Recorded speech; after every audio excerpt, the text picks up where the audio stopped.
लोक कला केंद्र के प्रस्तुति।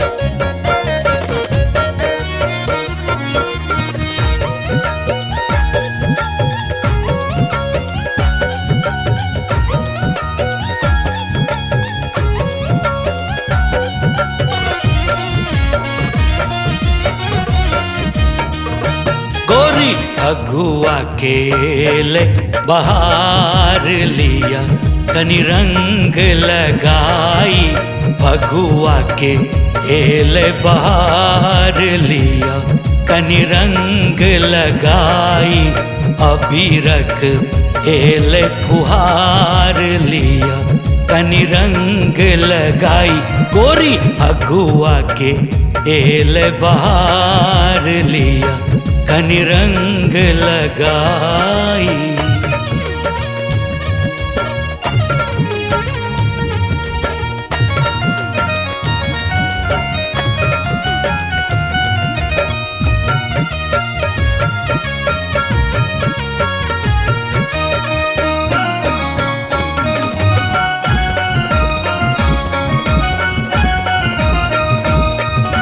लाल पियर रंग में सब रंगल, अबीर गुलालक नशा छे चढ़ल। लाल पियर रंग में सब रंगल, अबीर गुलालक नशा छे चढ़ल। भांगक गोला कनी दियो ने बनाए लिया रंग लगाए, भांगक गोला कनी दियो ने बनाए लियो रंग लगाए। गौरी अगुआ के एले बहार लिया, कनी रंग लगाए एले गुलालक एले फुहार लिया, कनी रंग लगाए। गौरी अगुआ के एले बहार लिया, कनी रंग लगाए।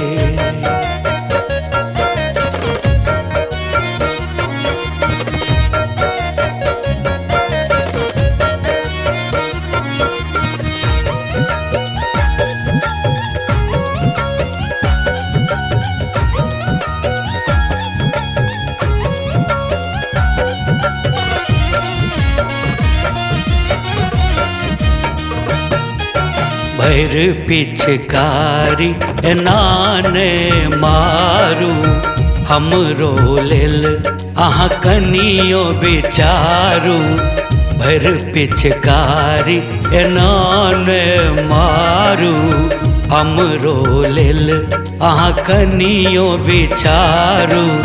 भावना हमर हम जेबै कुम्हर लिया रंग लगाए, भावना हमर हम जेबै कुम्हर लिया रंग लगाए।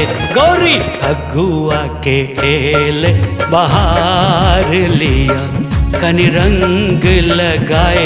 गौरी अगुआ के एले बहार लिया, कनी रंग लगाए। हे ये अबीरक एले फुहार लिया, कनी रंग लगाए।